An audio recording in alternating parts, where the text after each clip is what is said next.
Hello all, क्या हाल चाल।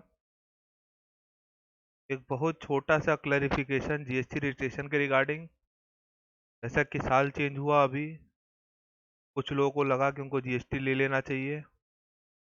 Registration तो लेने के लिए सोचा, लेकिन वो ये नहीं समझ पाए कि वहाँ कितना टर्नओवर हो या कितने टर्नओवर पे जीएसटी एप्लीकेबल है। अगर हम जीएसटी एप्लीकेबल है उसके बाद जीएसटी ले कि ना लें, जीएसटी एप्लीकेबल नहीं है तो कि ले कि ना लें, क्या फ़ायदा होगा क्या नुकसान होगा, नहीं समझ पा रहे थे।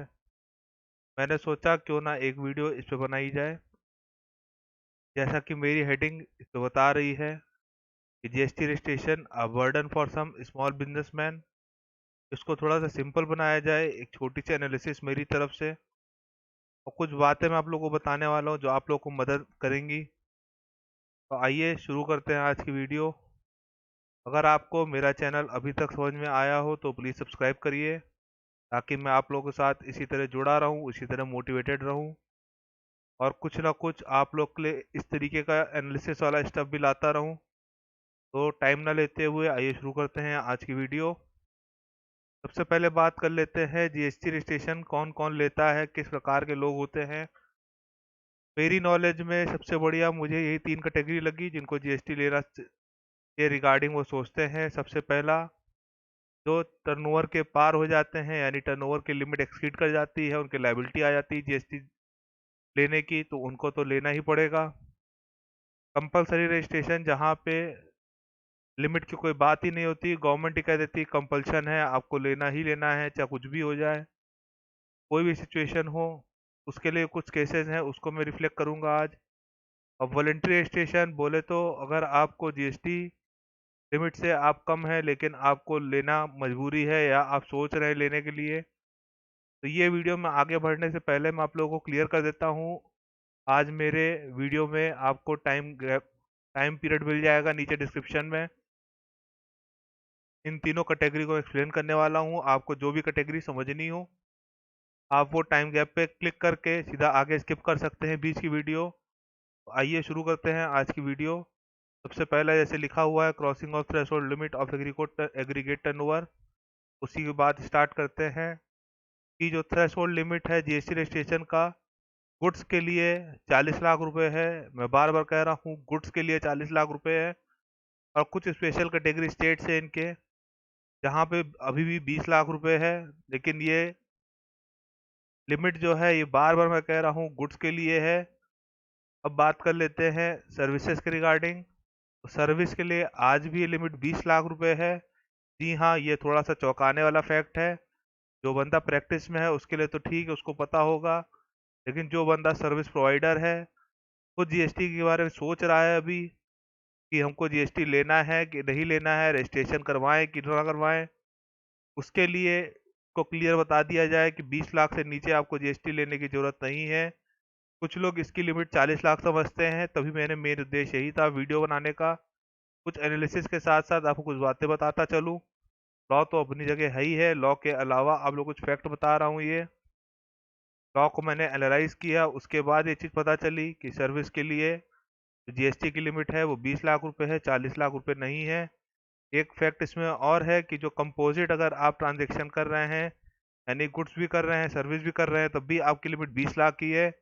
हम इन शॉर्ट कह सकते हैं कि अगर सिर्फ और सिर्फ हम गुड्स की बात करें तो 40 लाख है, अदरवाइज ये 20 लाख रुपए है। तो आइए अगली बात पे चलते हैं।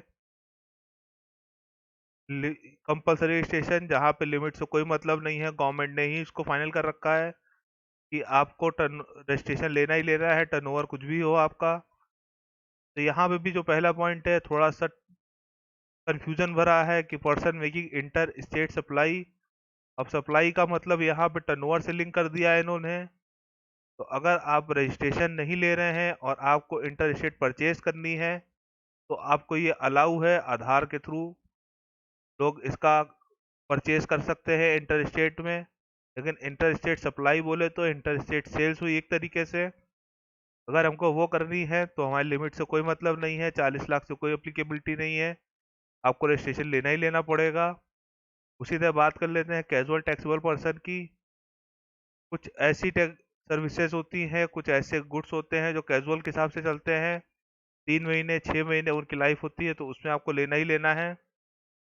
कुछ ऐसी सर्विसेज होती हैं जो रिवर्स चार्ज के अंदर आती हैं। अगर आपको रिवर्स चार्ज में उसको जमा करने की लायबिलिटी आपके ऊपर आ रही है, तो आपको जीएसटी रजिस्ट्रेशन लेना पड़ेगा और उसका पेमेंट करना पड़ेगा।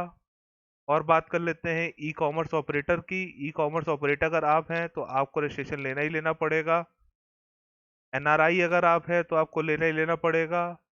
जीएसटी टीडीएस एक नया कॉन्सेप्ट अक्टूबर 2018 से आया था, तो उसके रिगार्डिंग भी अगर आप जीएसटी टीडीएस आपको एप्लीकेबल है, तो आपको जीएसटी का रजिस्ट्रेशन लेके उसको जीएसटी टीडीएस जमा करना है।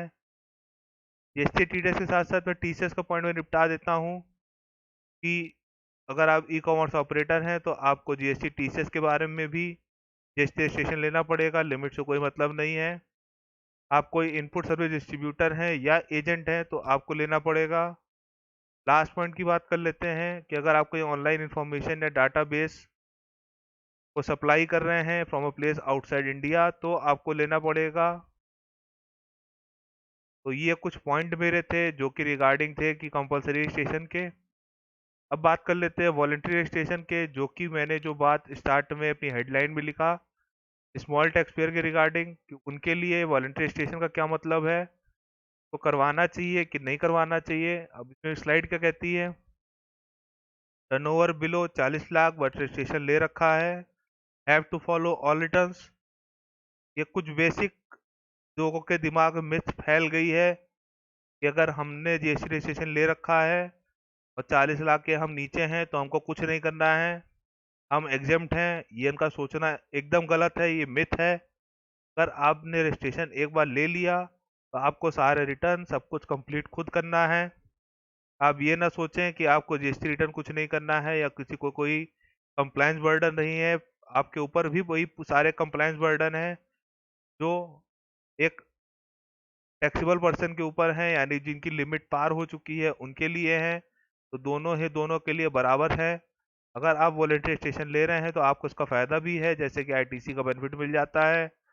जो बंदा जीएसटी रजिस्ट्रेशन जिसका हो रखा होगा वो आपके साथ बिजनेस करेगा, उसका आईटीसी का बेनिफिट मिलेगा, उसकी कॉस्ट कम होगी और इसी तरह आपकी कॉस्ट भी अंतर आएगा। टैक्स जमा करने के लिए भी आपको कम से कम टैक्स जमा करना पड़ेगा अगर आप रेगुलर स्कीम में जाते हैं तो।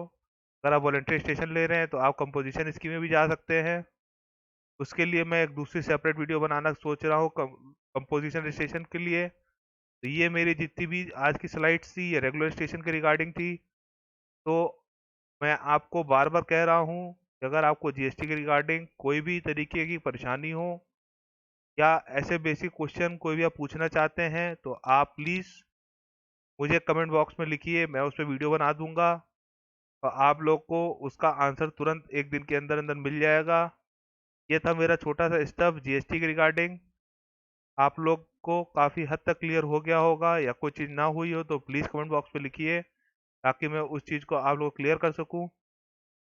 ठीक है, तब तक के लिए टिल देन टाटा।